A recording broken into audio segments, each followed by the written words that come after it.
আমরা বিশেষভাবে নারী কমিশন একই সাথে জুলাই সনদ যখন তৈরি হচ্ছে তখন নারীদের সরাসরি নির্বাচনে অংশগ্রহণ নিয়ে একটা আলোচনার সূত্রপাত হয়েছিল এবং সেই আলোচনাটা শুধু আলোচনার মধ্যেই সীমাবদ্ধ ছিল না, একই সাথে বিভিন্ন রাজনৈতিক দল, বিভিন্ন নারী আন্দোলনের সংগঠন সহ প্রত্যেকের সাথে এই আলোচনা হয়েছিল কেন আসলে সরাসরি নির্বাচনে নারীর অংশগ্রহণটা দরকার।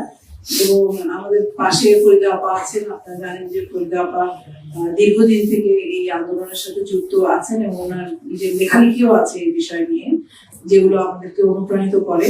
তো সেই সময় আমাদের জুলাই সনদ যখন তৈরি হচ্ছে ঐক্যমত্য কমিশন, তখন ওই কথাটা উঠেছিল যে অন্তত 100 আসনে যাতে সরাসরি নারী নির্বাচন করতে পারে।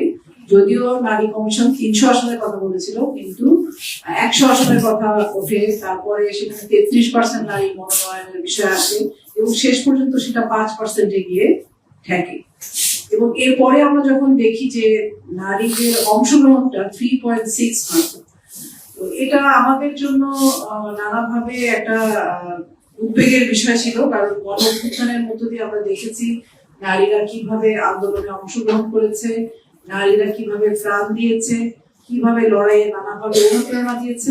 কিন্তু সেই নারীরা যখন সিদ্ধান্ত গ্রহণ প্রক্রিয়ায় আমরা ঘরের সীমানা, সংগঠনের সীমানা অতিক্রম করে সংসদ পর্যন্ত দেখতে চাইলাম, তখন দেখা গেল যে আসলে সেখানে নারীদের অংশগ্রহণ অনেক কম।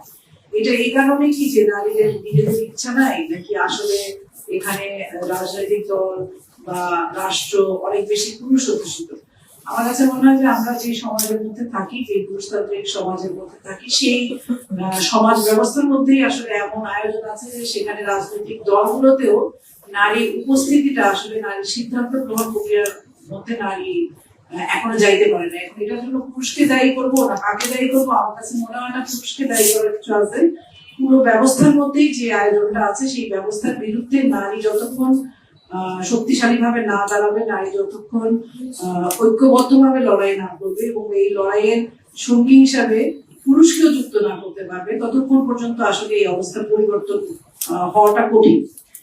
এবং আমরা এই যখন ঐক্যমত্য কমিশন হচ্ছিল, নারী সরাসরি নির্বাচনে অংশগ্রহণ নিয়ে অনেক আলোচনা হচ্ছিল, তখন আমরা অনেকভাবে এই আলোচনাগুলো উঠতে দেখেছি যে রাজনৈতিক দলগুলো আমাদেরকে সুযোগ দিচ্ছে না, বা আমরা ঠিক সুযোগ পাচ্ছি না, আমাদেরকে ঠিক গুরুত্ব দেওয়া হচ্ছে না। আমার কাছে মনে হয় যে এই গুরুত্ব দেওয়া পাওয়ার ব্যাপার না, এটা কি অর্জন করার ব্যাপার। এবং আমাদের দেশে আমরা যখন